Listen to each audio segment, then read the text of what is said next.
Hi, this is Joe at Pecan Lane. Today is Monday, I think November 27th, and having some tractor difficulties. Expect that we've got a solution.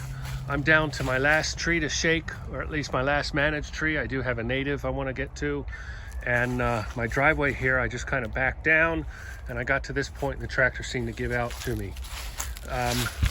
Sometimes I can bump the throttle and that causes it to die out, but I could not get it restarted. I went and recharged my batteries, made sure they were 100%, and I couldn't get it to crank. So I was a little bit lost as far as what to do. I do have an owner's manual that said to think a lot about fuel. So, I wasn't really sure how to handle it, and I went and talked to a neighbor. He's a couple miles away, farmer, and he gave me some ideas so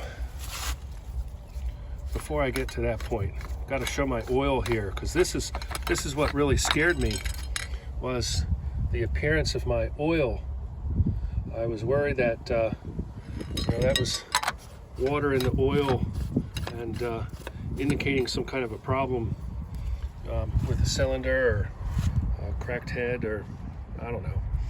But in order to see if it was the engine or something pertaining to fuel, we took off the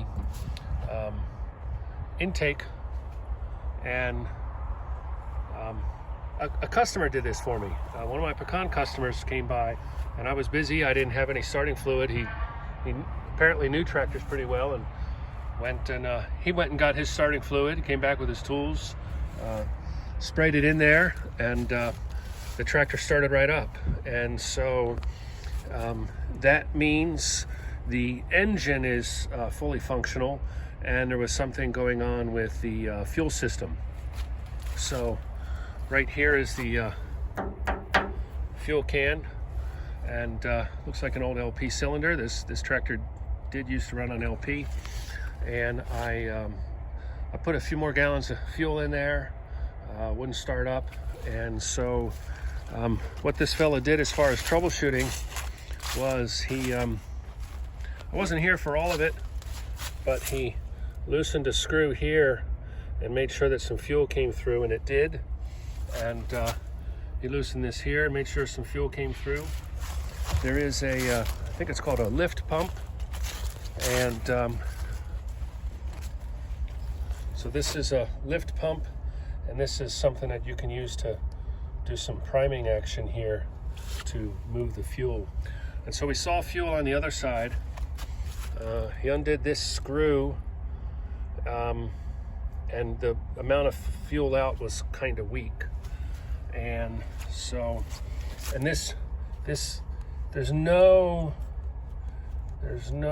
resistance here for doing this, as if that lift pump is bad. So nobody in the area has a lift pump. We're going to I've already ordered one. It'll be here Wednesday, and we'll put that on, and hopefully that'll get things going again. Otherwise we'll have to look at some other stuff. But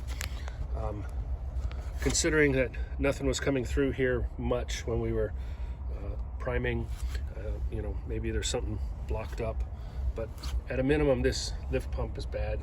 We'll get that changed out, and hopefully then we can get this last tree cracked. And I'm probably going to do that customer's nuts for free for the rest of his life. So just in thanks for saving me from even having to tow this away.